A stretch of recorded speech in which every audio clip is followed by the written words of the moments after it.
And welcome to my review of the new HP Stream laptop. So it's a 14-inch laptop, and the main difference, if to be compared with the previous generation of this budget laptop, is that this guy now has 4 gigs of RAM, which is twice as more as the previous generation.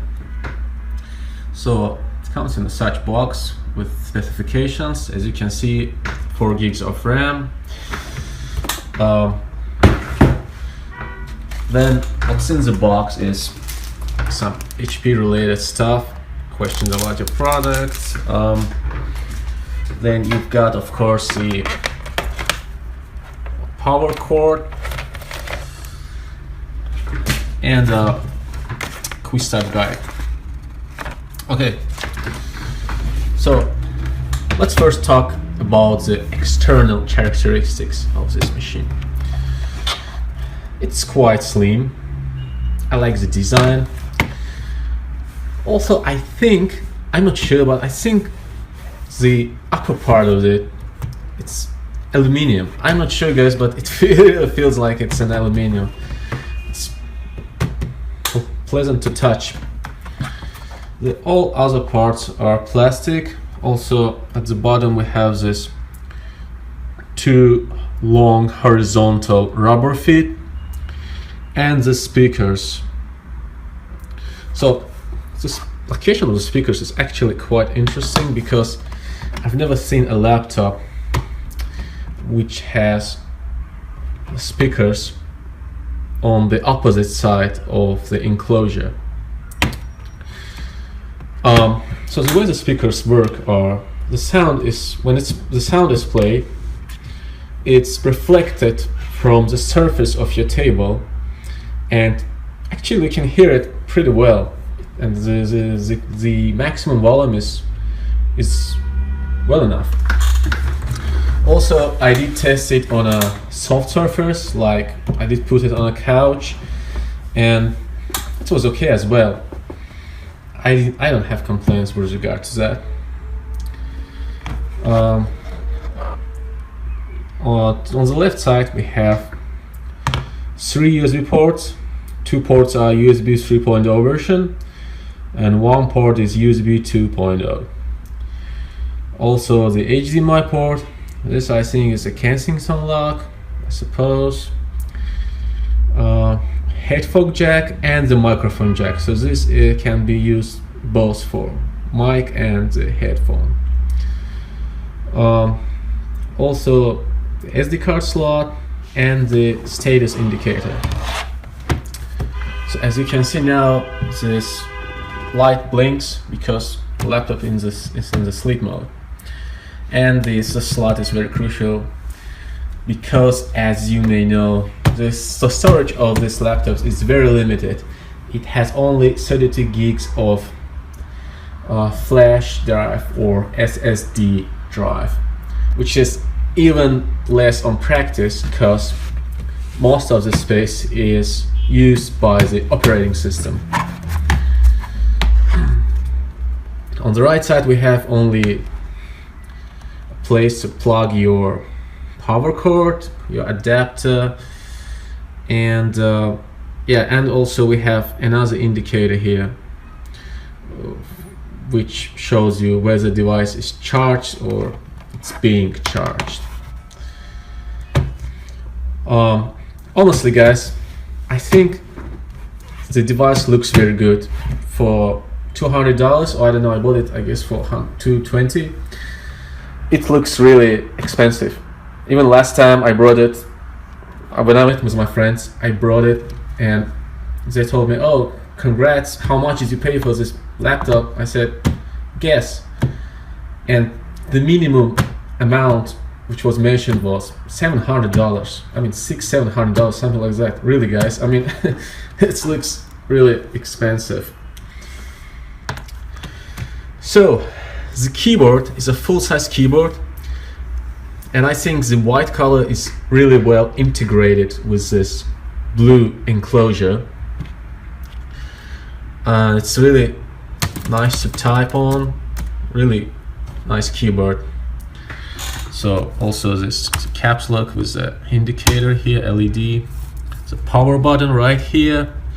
You have all your function keys in place, and the trackpad is actually, I think it's good. I have no complaints with that. Also, if we look at the manual here, the trackpad supports different types of gestures. So we have 2-finger pin zoom, 3-finger swipe, and even 4-finger tap. So for a budget laptop, I think it's pretty good. Yeah, and when it comes to the wireless dual antenna, which differentiates this model from the previous one, except the RAM size, it says, so the two antennas are located right here. So if we look at the bezel, like from the left to the very right, so this antenna, Wi-Fi antenna, is located right here, takes all this place. Here we have the internal microphone, webcam, and the webcam LED light. So when it's on, the other thing which is worth mentioning is that this laptop is fanless, which means it's really quiet. And the reason for that is that this machine is not a pro. I mean, it doesn't use extra cool graphics, it even doesn't have an 1080p screen. So that's why there was no need putting a fan inside. And I guess there are even no ventilation holes. So it's totally closed. It's so quiet that the only thing you can hear is the sound of the processor. It's like a tablet actually, I mean, and it's really slightly gets warm. Now I'd like to show you how much time is required in order to boot up the operating system on this machine. So I have connected my power cord in order to ensure that there's no decrease in performance based on the presets of the system, just for any case. So let's power it on.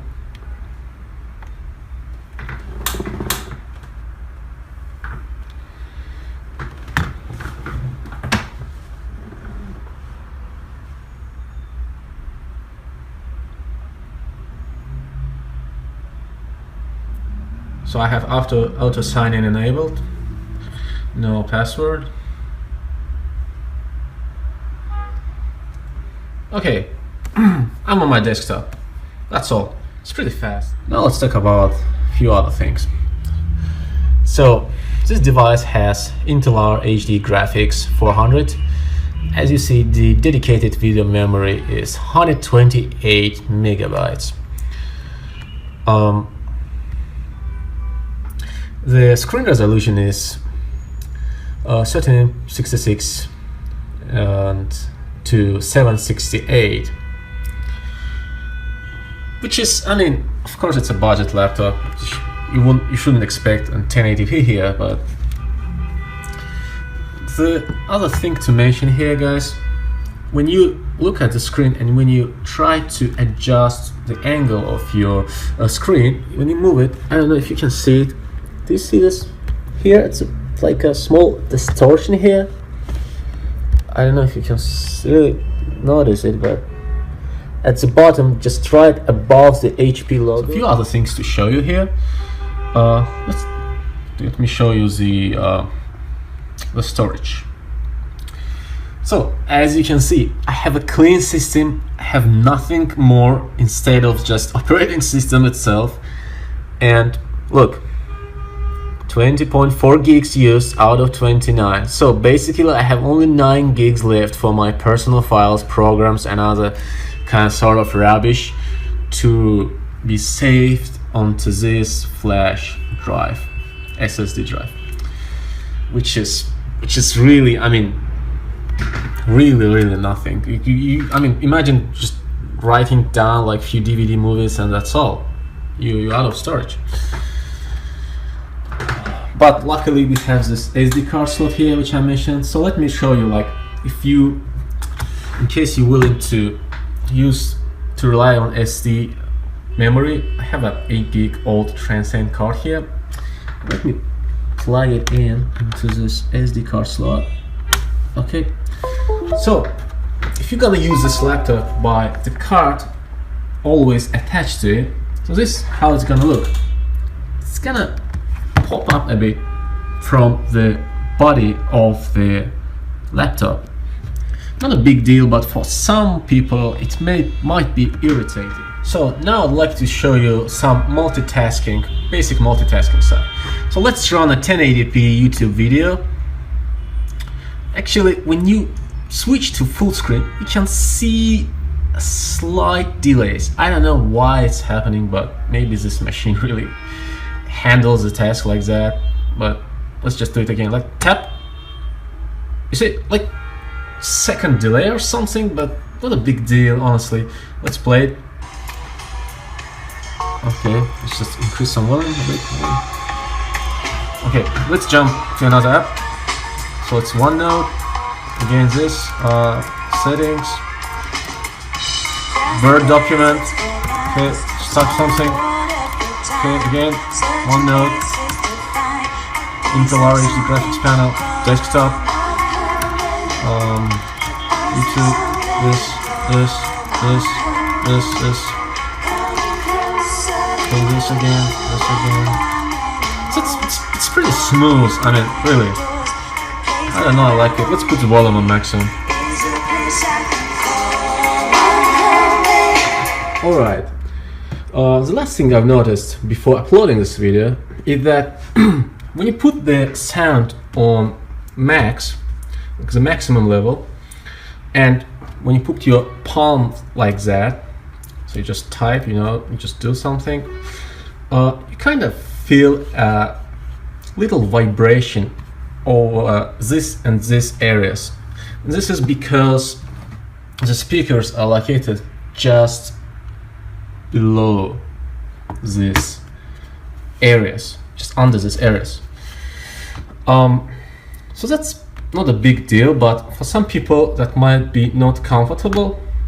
So that's why I thought like it's worth mentioning it.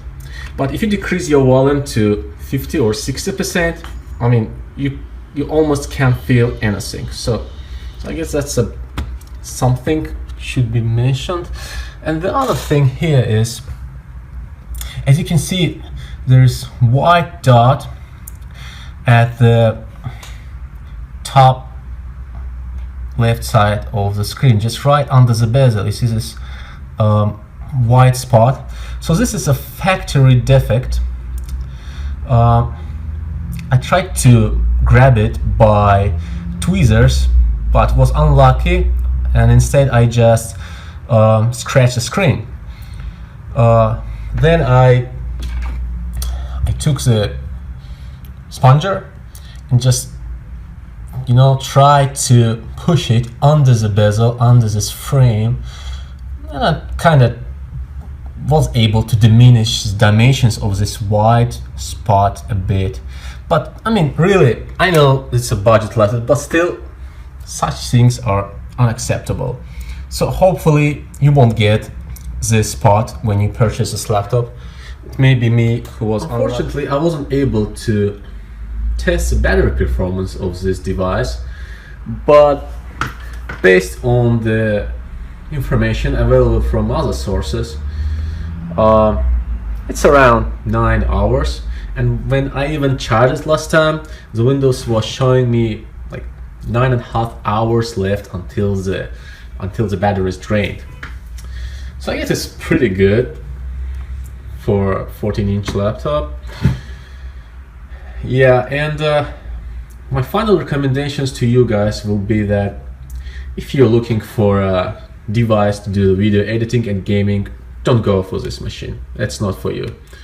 Yeah, it can handle the basic games, but I mean, really, I guess it's better to invest, to pay a few $100 more and get what you want.